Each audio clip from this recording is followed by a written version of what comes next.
Assalamualaikum warahmatullahi wabarakatuh. Alhamdulillahirabbil alamin.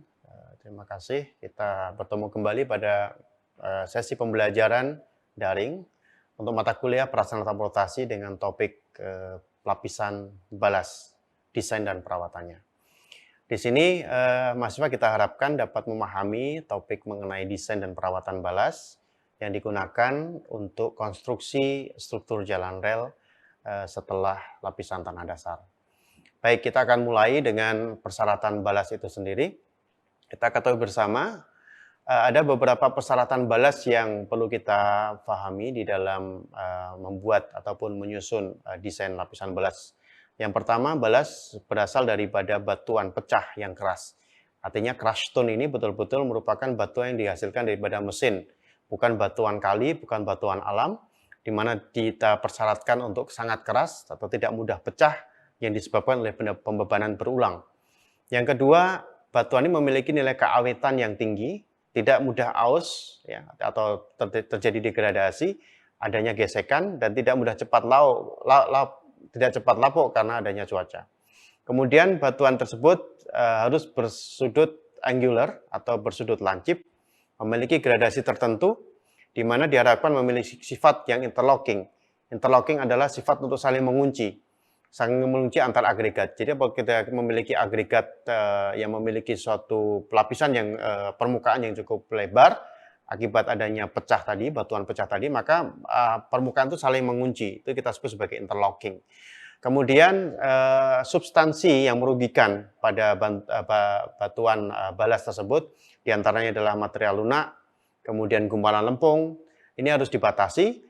Dengan demikian nilai keausan daripada tes LA atau Los Angeles kurang daripada 40%, berat padat atau kita sebut sebagai density daripada material ini adalah lebih daripada 1.400 kg, jadi cukup padat, dan partikel tipis ya atau partikel yang kita sebut sebagai flaky nilainya adalah L lebih besar daripada 5T, tidak boleh lebih daripada 5%. Untuk dimensi balas itu sendiri ada persyaratan-persyaratan yang kita ikuti. Di antaranya adalah berdasarkan kecepatan atau kelas jalannya, kita akan membedakan berapa tebal balas, kita sebut sebagai nilai D1, kemudian berapa lebar yang kita gunakan dari center line ke ujung bahu balas, kemudian nilai yang lain ada nilai C, nilai K1, nilai K2 merupakan nilai yang kita gunakan untuk mendapatkan nilai lapisan balas berada di bawah lapisan balas maupun sabalas, ada nilai D2 dan nilai sabalas, dan nilai-nilai lain yang berkenaan dengan desain lapisan balas itu sendiri. Intinya adalah semakin tinggi kecepatan kereta api atau nilai kelas jalan itu semakin tinggi, maka dimensi balas juga yang digunakan adalah semakin tebal dan semakin lebar. Ini digunakan kenapa? Karena tebal balas yang semakin lebar pada kecepatan yang lebih tinggi akan mereduksi beban yang terjadi di balas itu sendiri dan akan mampu untuk mendistribusikan beban ke tanah dasar dalam nilai yang lebih rendah atau lebih kecil.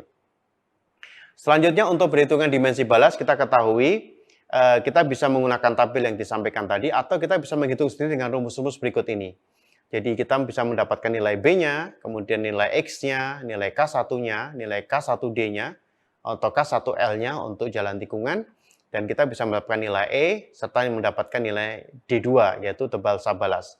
Sedangkan nilai tebal balas yang kita syaratkan sendiri, sebetulnya bisa kita ambil dari hubungan antara berapa tegangan yang terjadi akibat beban berada di atasnya. Artinya dalam hal ini adalah beban pada bantalan. Dihitung dengan menggunakan beam on elastic foundation, kemudian kita dapatkan berapa nilai D persyaratan yang kita gunakan. Nah, meskipun balas itu telah kita persiapkan dengan baik, kita pilih material yang cukup kuat, cukup awet, dengan kekerasan yang tinggi, keawetan yang tinggi. Namun pada dasarnya lapisan balas ini sangat sensitif terhadap perubahan daripada lingkungan. Perubahan lingkungan itu terjadi karena biasanya adalah karena sampah. Adanya debu, adanya partikel, karena letaknya di luar tentu ini akan berpengaruh sangat signifikan. Selain itu kita juga memperhitungkan adanya pengurangan daripada kemampuan balas akibat adanya faktor internal, di antaranya adanya gesekan. Jadi ketika balas ini mendapatkan beban ada di atasnya, maka batuan itu akan saling bergesek. Ketika dia saling bergesek, tentu akan menjadi keausan ataupun pecah demikian. Berjalannya waktu, maka volume balasnya akan berkurang karena terjadi degradasi, dan pada akhirnya ini akan menyebabkan satu fenomena yang kita sebut sebagai mud pumping. Apa itu mud pumping? Bisa kita jelaskan di sini. Jadi ketika balas itu sudah mengalami pelapukan atau pecah akibat beban yang berulang, mengingat waktu ya, maka akan terjadi rongga-rongga yang akan terletak di bawah bantalan. Nah, rongga ini akan terisi oleh udara. Nah, apabila kereta itu lewat, ya, kereta api itu lewat, maka kereta akan memberikan beban kepada bantalan tersebut. Bantalan akan terdesak ke bawah, dan desakan daripada atau perubahan daripada bantalan ini akan mendesak udara yang sudah terperangkap di bawah bantalan. Nah, udara ini akan kemudian keluar masuk ke dalam lapisan balas melalui rongga-rongga yang butiran yang ada di balas itu sendiri.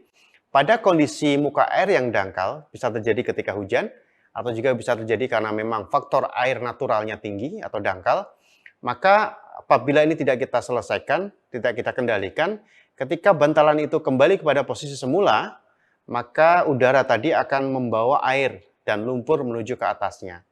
Nah, mekanisme ini sama seperti kita membayangkan kita melakukan sebuah mekanisme pemompaan ban misalnya.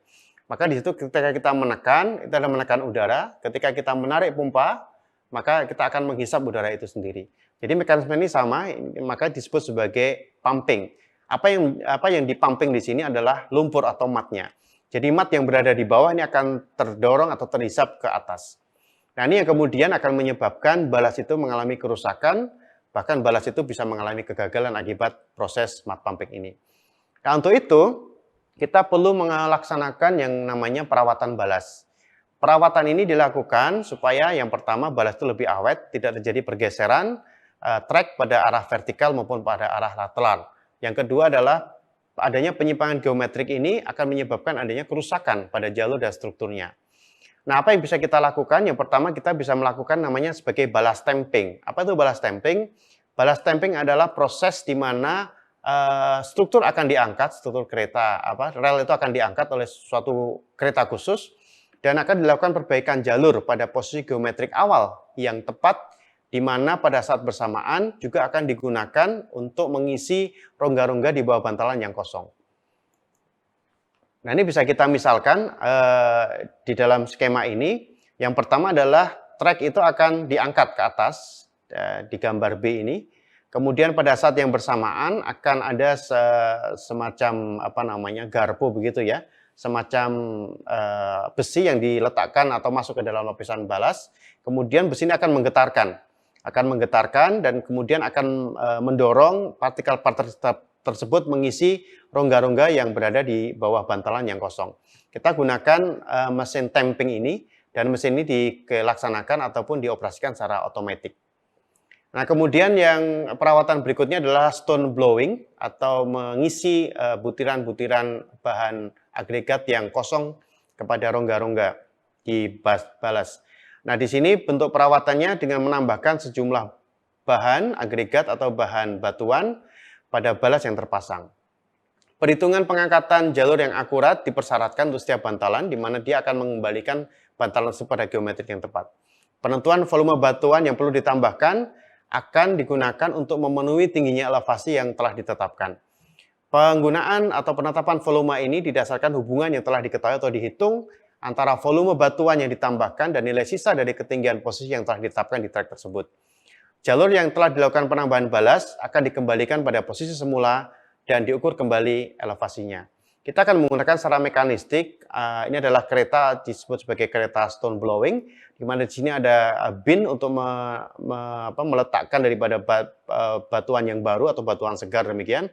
Nah, kemudian ini akan didistribusikan menggunakan mekanisme ini. Jadi trek akan diangkat, kemudian ada perangkat yang akan masuk berupa pipa dan mekanistik tertentu, dan di sini menggunakan udara, maka batuan baru akan dihembuskan dan masuk memenuhi ke rongga-rongga yang dilakukan perbaikan di bawah bantalan. Apabila ini sudah dilakukan, maka kemudian trek akan dikembalikan pada posisi semula, pada elevasi semula. Jadi adalah dua perawatan yang lazim digunakan untuk mempertahankan balas supaya dalam kondisi yang baik dan menghindari adanya mud pumping maupun kantong balas. Demikian, terima kasih atas perhatian dari para mahasiswa atas materi ini. Semoga memberikan manfaat dan menjadikan pemahaman yang baik pada kita untuk bagaimana mendesain sebuah lapisan balas dan sekaligus mengetahui perawatan-perawatan lapisan balas tersebut.